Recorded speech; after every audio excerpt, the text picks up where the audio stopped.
banyak orang sekarang mengatakan calon pemimpin itu harusnya yang bersih, yang tidak terlibat dengan kata korupsi. Dan harus juga seorang pemimpin itu menunjukkan jati dirinya ke seorang kepemimpinan. Nah, pertanyaannya begini. Di atas bumi ini, kalau tidak ada korupsi, berarti semuanya sudah melengkapi dalam hidupnya. Tapi selagi dia masih ada kekurangan, korupsi tetap ada. Entah itu dari kalangan rendah, entah itu dari kalangan atas. Masalahnya, apalagi di zaman tahun politik, pesta demokrasi, begitu mudahnya orang untuk menjatuhkan lawannya dengan politik. bahasa-bahasa yang menggugah masyarakat agar tidak memilih orang tersebut. Tapi jujur, kalau masyarakat bisa melihat di dalam 3 paslon ini, sudah tentu pasti dia tidak akan tergoyang dengan apapun bahasa yang sudah dilontarkan kepada lawan-lawan politiknya. Contohnya kalau saya pribadi masyarakat, apapun orang bicara tentang Prabowo, itu saya nggak peduli. Alasannya kenapa? Ya memang saya masyarakat kok. Yang pusing itu orang elit.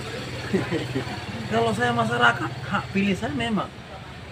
Saya tetap pilih Pak Prabowo. Dan kalau menurut saya tidak meragukan hak pilih saya Pak Prabowo, karena memang dia mau korupsi apa? Orang udah kaya kok. Iya. Kalau dia udah kaya mau korupsi apa? Dia udah kaya mau korupsi apa lagi? Sekarang kan dia untuk melanjutkan selagi dia masih hidupnya hanya untuk negara ini. Selagi dia belum melihat masyarakatnya sejahtera, masyarakatnya maju, itu dia berjuang terus. Iya, jadi kalau kita hanya mendengar orang, oh nanti dia korupsi seperti ini. Ya kalau mau korupsi ya korupsi aja. Ngapain sebagai masyarakat susah? Yang penting artinya memang kita harus pilih orang itu yang memang betul-betul kuat, yang berani berkorban dan bertanggung jawab atas negara ini. Itu yang kita pilih. Masalah korupsi kan ada kantornya, ada KPK. Kenapa kita yang pusing? Makanya saya lagi bilang, yang pusing itu hanyalah orang-orang yang elit, orang-orang besar. Iya. Jadi kalau untuk Pak Prabowo, saya rasa kalau untuk korupsi itu memang kayaknya nggak ada. Karena apa yang mau dikorupsikan? Hartanya aja mungkin 7 keturunan nggak habis. Apalagi kita yang makan. Waduh, ini. Apalagi.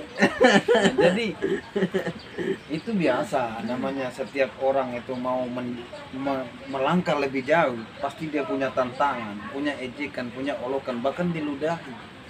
Jangan pun calon presiden, calon RT saja banyak yang komplain.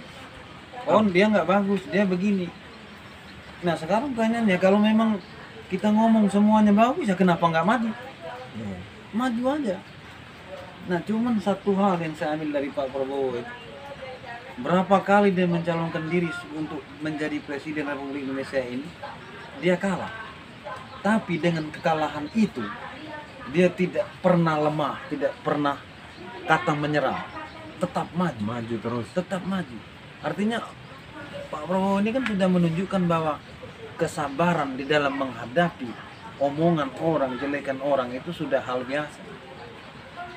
Coba kalau seandainya orang-orang biasa, waduh, satu kali calon kalah ngapain dilanjutin? 2 kali ngapain lagi? Ini tidak. Karena betul-betul dia pengen lihat bangsanya itu sejahtera. Banyak yang mencalonkan diri jadi presiden gagal, nggak calon lagi. Tapi Pak Prabowo ini memang saya mengakui kesabarannya beliau, kehebatannya itu luar biasa. Dan itu memang seorang patriot bangsa itu memang dilatihnya seperti itu. Tidak boleh menyerah.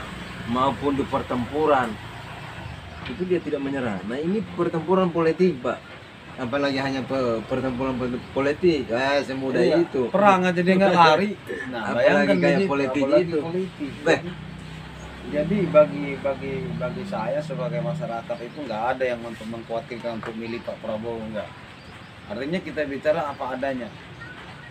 Biasanya orang milih ada sesuatu, kalau ini enggak, siapa yang ada sesuatunya, nggak ada. Nah, saya tanya kamu dapat bansos?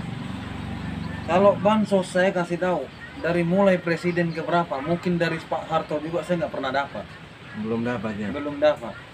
Tapi, Atau belum dapat uang-uang kaget begitu? wah nggak ada. Atau- Kalaupun ada, saya siap melapor. Kalau itu nggak benar. Karena di dalam politik itu bisa saja jadi seperti itu. Tapi jujur, semenjak saya bisa memilih presiden, nggak ada yang datang, oh ini begini, nggak. Artinya saya maunya memilih itu dengan betul-betul dari hati saya yang paling dalam. Walaupun orangnya kalah, saya nggak kecewa. Tapi kalau dibayar, Kecewa. kecewa. Sebentar kita pilih yang dibayar, yang nggak bayar yang menang. Nah, Iya. nah, padahal kita, ya artinya kita sebagai masyarakat kan netral juga, bukan hanya TNI Polri aja netral, kita juga netral, tidak memihak. Yang kita harus pilih itu hak penuh, hak mutlaknya masyarakat. Jadi bagi saya tetap apapun alasannya, Iya. ya tetap berharap. Dan saya rasa bukan saya sendiri, harapan besar masyarakat yang ada di negeri ini pasti pengennya Pak Prabowo jadi presiden, karena memang sudah masanya kok, Sudah waktunya. Sudah waktunya memang dia akan terpilih menjadi presiden Indonesia. Ya saya rasa mudah-mudahan ya kan, ini kan siapa tahu kalau memang dia terpilih menjadi presiden, artinya memang Pak Prabowo dia nggak pernah berjanji berlebihan, tapi saya yakin pasti dia buktikan.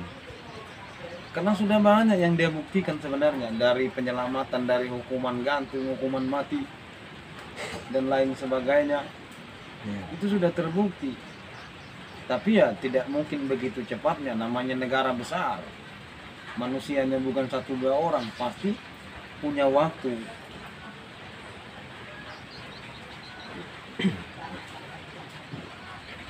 Jadi kalau kita mau berpikir, saya pilihnya yang begini, pilihnya yang begitu, rugi. Sebenarnya ya kita masyarakat ini pilih nggak pilih sama aja sih.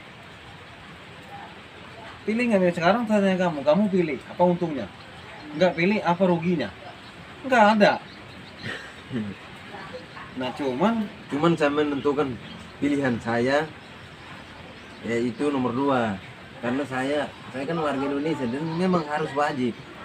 iya, maka itu. Jadi kalau kita milih seorang pemimpin itu bukan karena dibayar, bukan karena apa.